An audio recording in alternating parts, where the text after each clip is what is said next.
Hi, and welcome. You're listening to the X22 Report. My name is Dave, and this is episode 1734B, and today's date is December 6th, 2018, and the title of the episode is Patriots Are in Control. The Deep State was just outmaneuvered. The Great Awakening is here.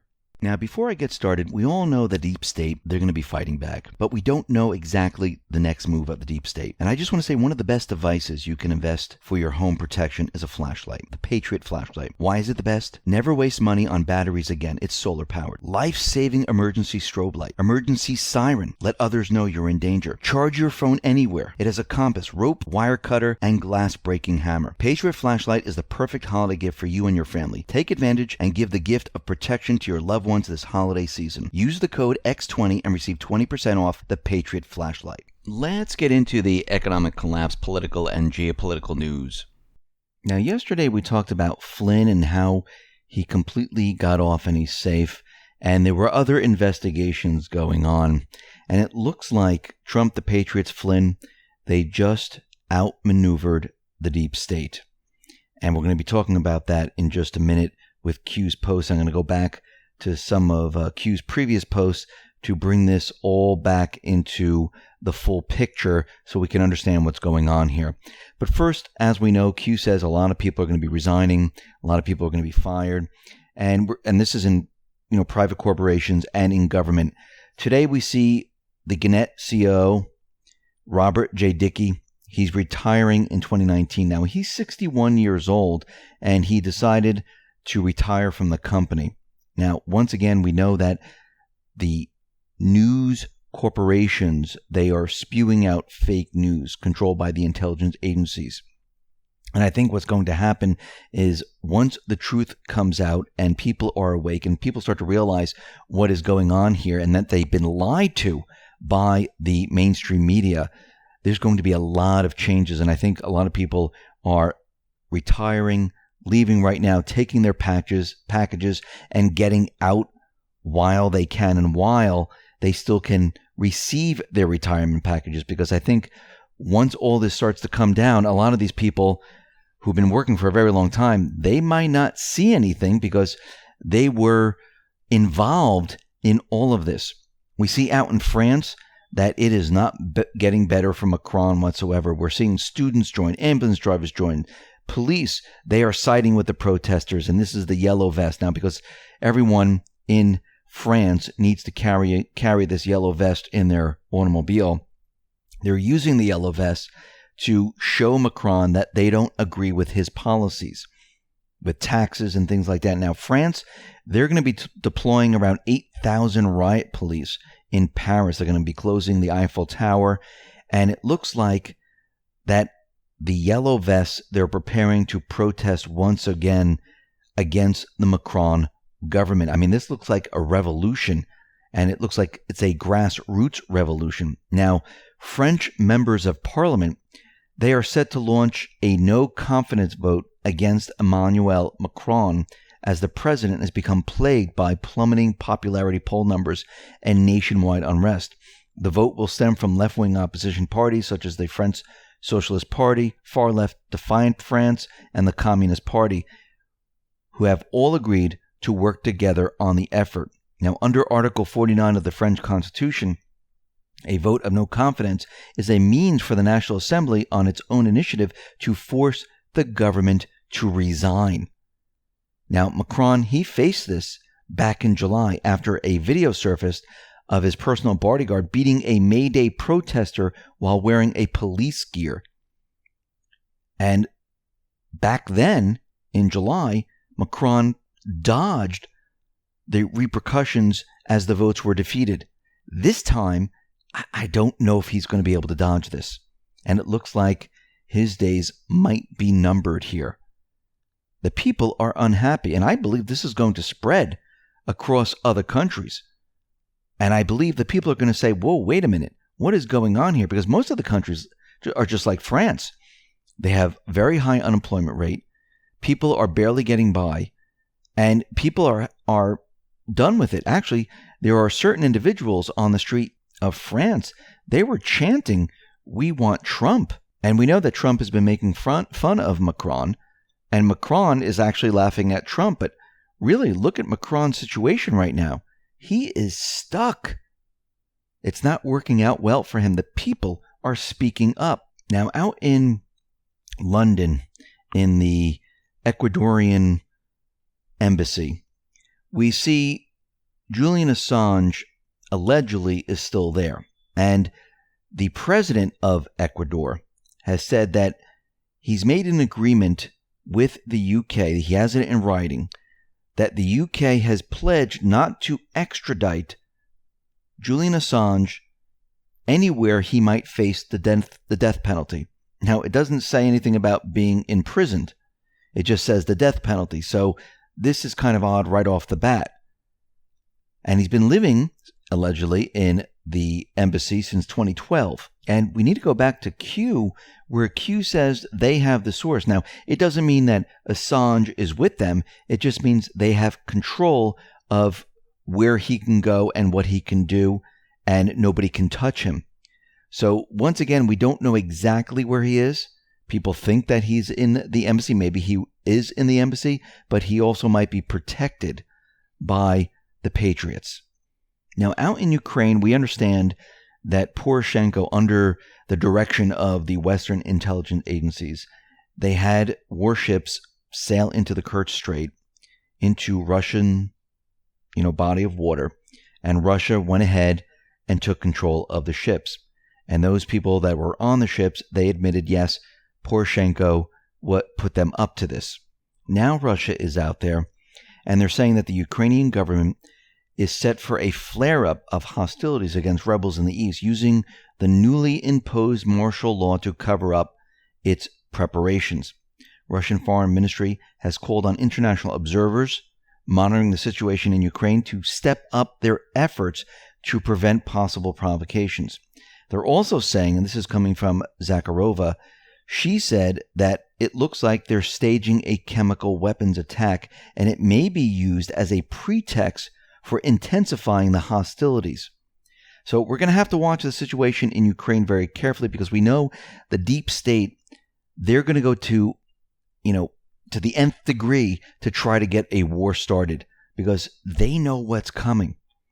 They know the D-class and everything that they've been up to is going to be exposed. Now, I want to go back to post 2537, where Q says odds of a state funeral on D5, December 5th. How many coincidences before mathematically impossible gave the number 68, 95, 99.7 rule? Now, this is the 3 standard deviation that statisticians use. And the so-called 68, 95, 99.7 rule is a shorthand used to remember the percentage of values that lie within a band around the mean in a normal distribution with a width of 1, 2, and 3 standard deviations. So Q is saying that this is completely mathematically impossible. Now, what's very interesting about all of this is that Trump tweeted out something very interesting on December 5th. And when you read it, you just read it and it sinks into your subconscious, and you say, okay, he's recognizing that a president died. This is what it says. Looking forward to being with the Bush family. The next sentence is, this is not a funeral. This is a day of celebration for a great man who has led a long and distinguished life. He will be missed. Now, Trump just doesn't put things out there. And it's very interesting that he put, this is not a funeral. He could have just put, this is a day of celebration for a great man. But he actually took the time to put this there. So the question is, was this a coincidence? Is this a real funeral? Or is it something else? Let's move on to post 2548. This is December 4th. And back on 12/4/2017, Q put up the following. Who knows where the bodies are buried? Flynn is safe. We protect our patriots. Now, under this, we read this yesterday, Flynn was let off with no prison time because he's helping with other investigations. Now, an Annan clandestine Ross 1 put together what is going on here. Now, let me read this to you. He starts off with, he or she, I don't know exactly. All right, everyone. After taking a step back to look at the General Flynn sentencing memo, I've come to a conclusion, and it is astonishing. Buckle up, and let's begin. Massive revelations into the Mueller special counsel. Flynn was the centerpiece of the media-fabricated Russia collusion narrative. The media conspiracy theorists claimed that Flynn was guilty of treason, was the back channel to Putin that helped Trump steal the election from Hillary. That narrative is now debunked. The deep state and the media took a massive loss on this, yet they are turning around and trying to say this means Flynn flipped on Trump. See collusion. This is completely false. Firstly, if Flynn was a massive player in a Trump-Russia conspiracy to rig an election, there is no chance he would be let off with 0 jail time, no matter what sort of testimony he gave. You're not getting away with treason. Secondly, and most importantly, it says it right in the memo that Flynn gave significant evidence in regards to several ongoing investigations, an unspecified criminal investigation and the investigation concerning Russian government and individuals associated with Trump. Why is this criminal investigation redacted and the Russia probe into Trump is not? This is very significant. Mueller goes on to explain that the testimony Flynn gave was redacted because the investigation in which he has provided assistance are ongoing. Now let's take a moment and think about this for a second. That's an absolute bombshell. Mueller just revealed he is currently assisting in multiple ongoing investigations, one of which we know to be criminal and is most likely being redacted because it could compromise the names of witnesses or defendants. Title I grand jury and the unspecified criminal investigation is separate from the Trump-Russia probe, meaning Flynn, a known white hat and huge adversary of Clinton and Obama, just gave significant testimony to an unspecified ongoing criminal investigation separate from the Trump-Russia probe. Do you all know how massive this is? And just wait, it gets better. If the mystery criminal investigation is ongoing, therefore must be redacted, that would mean that Trump-Russia intel would need to be redacted unless it's no longer an ongoing investigation. Yes, folks, I am insinuating that the Trump-Russia investigation is now over, and Mueller is still operating because he has been tasked with multiple other investigations. If the Trump-Russia investigation was still going, the name of the investigation would be redacted as well. This sentencing memo just proved that Mueller has been locked into both sides. If Flynn was singing and it wasn't about Trump, who was it about? Yesterday, Trump said Mueller is a much different man than people think. Trump has been cryptically signaling to us that Mueller's role is different than the established narrative. Mueller has been going after Trump, but something has changed. Mueller, as we know, is not a white hat. He was a black hat, but now he might be a gray hat. Let's take it back to the origin of the Mueller investigation so we can fully understand how this genius maneuver was planned.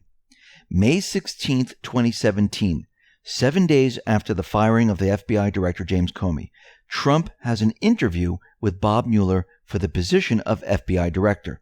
However, Bob Mueller had already served more than his maximum term limit as FBI Director. He was legally ineligible to take that FBI Director position. May 17, 2017, Bob Mueller is appointed by Rod Rosenstein, Trump's appointee subordinate to the head of the special counsel. Mueller met with Trump the day before he was appointed to special counsel. What did they really discuss? Was a deal made? Does Trump have leverage over Mueller? Think Uranium 1. I believe that Trump sat down with Mueller, gave him an option to work for Trump in exchange for a pardon for his crimes, the Uranium One deal. Help us take out the deep state while simultaneously exonerating Trump of the Russia BS, and we will let you walk. Art of the deal. Remember that special prosecutor Trump told Hillary he was going to hire to look into her situation. I believe Mueller to be that special prosecutor. It's genius. Trump had to prosecute the Clintons, but he had to make sure the left and the media would accept the results of the investigation. How did he do it? Make the media and the deep state legitimize and trust the person who would be doing the prosecution. Trump also had to make it look convincing. So minor players like Papadopoulos got a slap on the wrist for processed crimes unrelated to the Trump-Russia conspiracy theory. This is how Trump generated the mainstream media faith in Mueller. Trump also used propaganda and a couple of tweets to make the liberal and conservative media think the Mueller was on a witch hunt against him. The mainstream just got done drooling over Mueller for a year and praising him as the second coming, exactly as planned. Now, when Mueller exonerates Trump and prosecutes the deep state actors, the media can't say Trump weaponized the intel agency to go after Hillary, when they just got done saying Mueller was after Trump for a year and a half. They are beyond screwed, and they don't know it. The mainstream media can try to deny Mueller's conclusions all they like, but they will have no credibility, and they'll have no choice but to comply. The deep state has lost control. The Patriots are now in control. Let's move on to post 2557. Q put up a link to The Hill, and it says, "What do you want for Christmas? Q." So this is an article about the FBI email chain may provide most damning evidence of FISA abuses yet. Let me read a portion of this. Just before Thanksgiving, House Republicans amended the list of documents they'd like President Trump to declassify in the Russia investigation. With little fanfare or explanation, the lawmakers, led by House Intelligence Committee Chairman David Nunes, added a string of emails between the FBI and the Department of Justice to their wish list. Sources tell me that the targeted documents may provide the most damning evidence to date of potential abuses of the Foreign Intelligence Service Surveillance Act, evidence that has been kept from the majority of members of Congress for more than 2 years. The email exchanges included then FBI Director James Comey, key FBI investigators in the Russian probe, and lawyers in the Department of Justice, now Security Division, and they occurred in early to mid-October before the FBI successfully secured FISA warrant to spy on Trump campaign advisor Carter Page. The email exchange showed that the FBI was aware before it secured the now infamous warrant that there were intelligent community concerns about the reliability of the main evidence used to support it, the Christopher Steele dossier.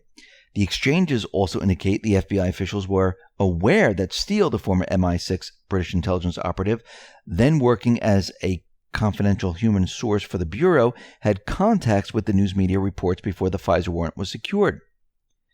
The FBI fired Steele on November 1st, 2016, 2 weeks after securing the warrant, on grounds that he had unauthorized contacts with the news media, but the FBI withheld from the American public and Congress until months later that Steele had been paid to find his dirt on Trump by a firm doing political opposition research for the Democratic Party and for Democratic presidential candidate Hillary Clinton, and the Steele himself harbored hatred for Trump.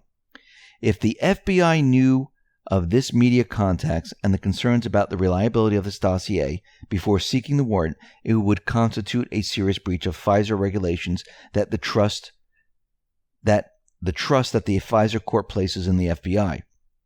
That's because the FBI has an obligation to certify to the court before it approves FISA warrants that its evidence is verified, and to alert the judges to any flaws in its evidence or information that suggests the target might be innocent. So the article went on to say that sources tell me the email chain provides the most direct evidence that the Bureau and possibly the Department of Justice had reasons to doubt the Steele dossier before the FISA warrants was secured. Sources say the specifics of the email chain remain classified, but its general sentiments about the Steele dossier and the media contacts have been discussed in non-classified settings. So if these documents are released, to the American public, it will give a clear picture of how all this came about and how it was completely illegal. This is what Q is telling us, that there's already information in the emails that explain away all of this. Post 2558 gave a link to Fox News.